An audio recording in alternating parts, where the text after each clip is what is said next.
Welcome to my channel, all my crafty friends. Do you want to create breathtaking paper flowers? Hi, I'm Donna from Mason Creations, etc. Stick around and I'll show you exactly how to do it. It's easy and fun. If you're ready, let's make a mess. I painted and decoupaged this beautiful rice paper on an oval wooden board I purchased from Dollar Tree. I'm going to start by giving this board a coat of satin varnish to protect the paper, and I'll let that dry for a couple of hours.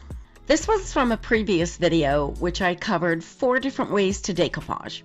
I'll leave a link for that video in my description box below so you can watch that video as well. I want to give the back of this a little bit of interest. I'm using some pink and lavender paint. I'm dabbing the paint on with a sponge and then spritzing a little bit of water to make the colors run. This just gave it a little bit of a dappled look. The gorgeous rice paper I'm using for this project was purchased from decoupagenapkins.com. I'll leave a link for you in the supplies I used section of my description box. I purchase all my napkins and rice papers from them for all my projects. They have some amazing designs. Make sure you check them out.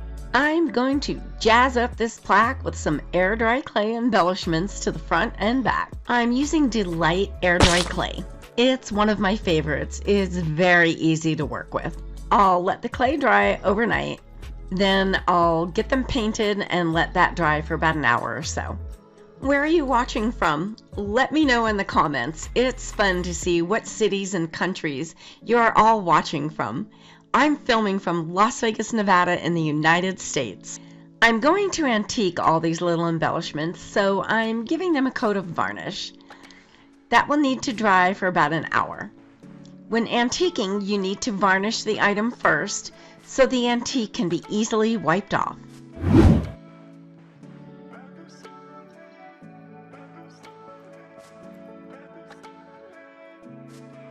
I'm going to do some very interesting antiquing for this project. I mixed up some dark blue paint with water to make it very runny. I'm going to brush it on everywhere just like I would do with any other antiquing medium. Then I'll wipe it off and it'll stay in all the cracks and crevices, giving this a very interesting look. I don't want any other colors on this piece except pink, purple, and blue. Now I'll let this dry for a couple hours.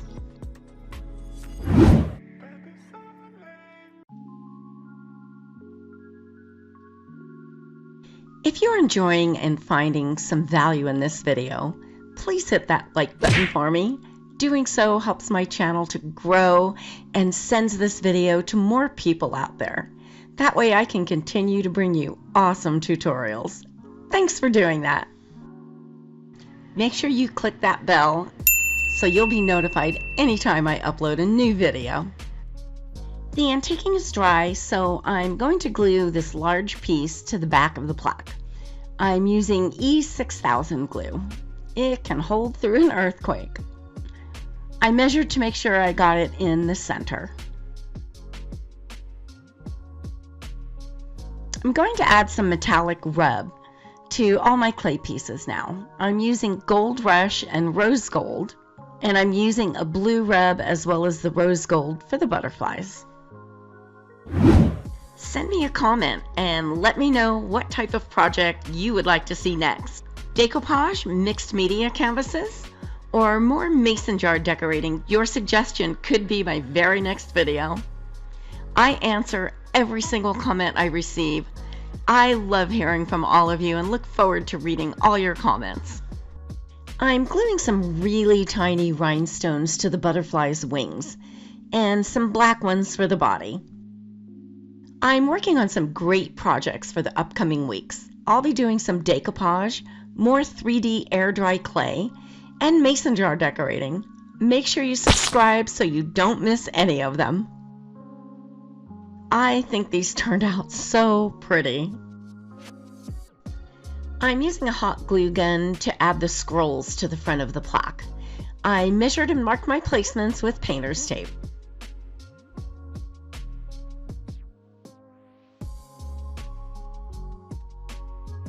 Make sure you stick around. I'm going to show you how to make those gorgeous paper flowers in just a few minutes.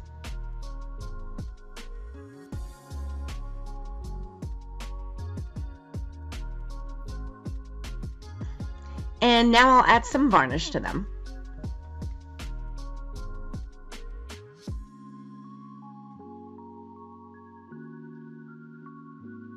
I am going to antique around all my clay embellishments on the back and front of the plaque to make them stand out and give them more of a 3D effect.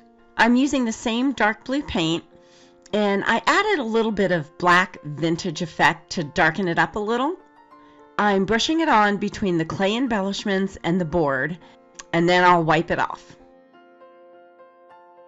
Vintage effect is a translucent black antiquing medium. You'll see me use it quite a bit in my projects. After the antiquing dried, I added more varnish to the front and back embellishment. Are you having any craft problems you can't figure out? Or maybe something you'd like to learn? Send me a comment. I'd love to try and help you. Okay, here we go. Let's make some amazing paper flowers. These are just plain paper flowers from Hobby Lobby, and we are going to make them look spectacular. For the larger flowers, I fluffed out the petals and then sprayed them with some matte sealer first to stiffen the petals a little bit. Now I'm going to dip them in Mod Podge and wipe off the excess with a paintbrush. This stiffens them up quite a bit so you can do things like paint them and antique them. The Mod Podge also makes them water resistant, just in case you're putting your project near water. I temporarily glued some stir sticks on the backs so I'd have a little handle while working on them. It makes life so much easier. I'm making sure that I'm wiping off all the pooling of Mod Podge between all the petals. And I'll let them dry overnight. Flowers are dry and we're ready to get fancy. I'm going to antique them all with that same blue paint. I mix it up again with some water. I'll paint it on each flower, making sure it gets in between all the petals. Then I'll wipe it off. This gives the flowers so much depth, and the blue gives it a really nice touch. I'm only able to do this because of the Mod Podge. You can't do this on a paper flower without it. The paint will just absorb into the paper. On this one, I spritzed a little bit of water to make the antiquing run. Fun, right? I'll let that dry for a couple of hours and then add some varnish to protect them. The color of the antiquing turns out so random on the larger flowers, giving almost a marble effect. And we're not done yet. Stand by for more gorgeousness. I'm going to add some rub to the edges of all the flower petals. I'm using the Gold Rush and Rose Gold again, and I'm putting the Rose Gold right over top of the Gold Rush. That creates a richer rose gold color. The gold edges are so beautiful. I love using rubs in my projects. You can do so much with them. These are called diamond dots, and they are for the diamond paintings. But I have a whole new use for them. I'm painting some clear gloss varnish in the centers of the flowers, and then I'm pouring the diamonds into the flower.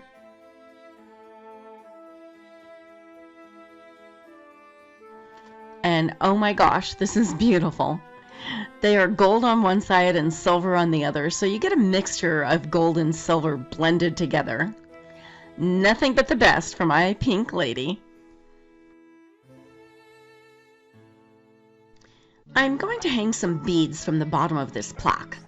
But the catch is, I'm going to make the beads out of paper. Yep, paper. I'm cutting the paper into long triangle strips and then I'll roll them into a bead. I'm painting them with clear gel polish and curing them. I have a full video on how to make these beads. I'll add a link in my description box so you can watch that one as well.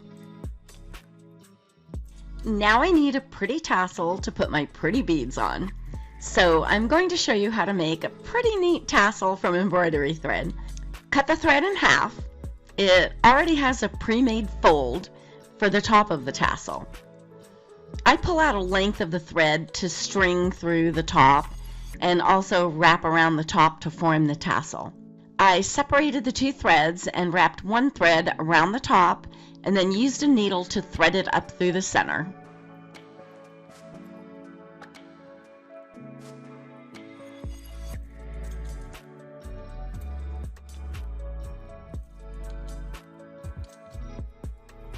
It's so super duper easy. And voila, a tassel. I left the string at the top of the tassel long so I could string my beads. I'm using the beads that I made as well as some other filler beads that I bought at Michael's. I also made a couple shorter ones without a tassel.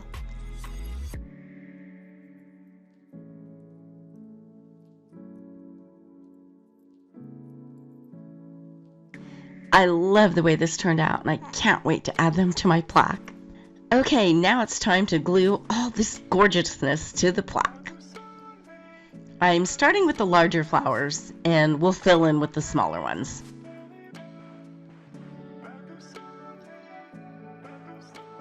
I'm trying to mix up the colors so I don't have too many of the same color together. I'm using a Shore Bonder cordless glue gun. I absolutely love this glue gun. It's so nice to work without fighting a cord that's in your way all the time. I have this listed in my favorite tools section in my description box below, in case you want to check it out. Sometimes it takes me a minute to find just the right one.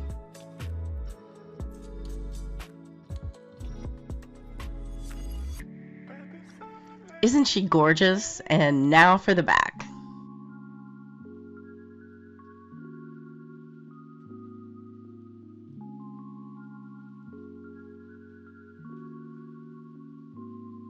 Now I'll add the butterflies.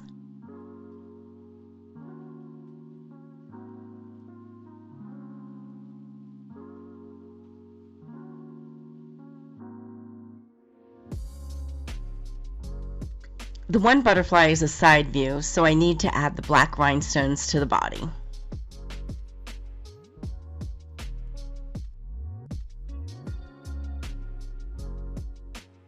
I added some rhinestone trim around the edge of the plaque.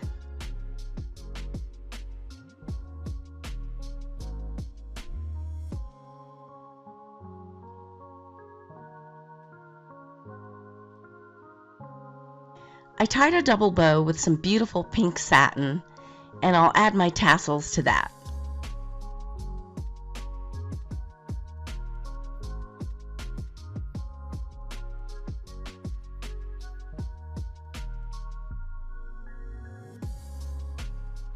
I hung all 4 strands at different lengths. Everything hanging at the same length will be too symmetrical. When designing, all things look more pleasing to the eye in an asymmetrical pattern, groups of 1, 3, or 5. Instead of one of something on each side in exactly the same place, try putting a group of 3 just on one side. You'll find it to look much more interesting.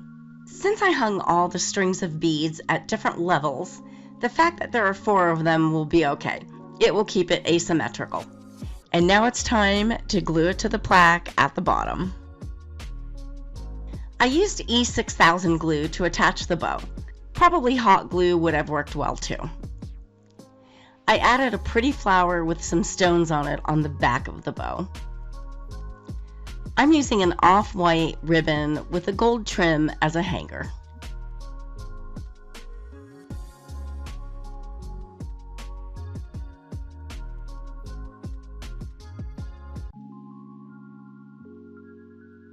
I put together a playlist of some other tutorials you may enjoy.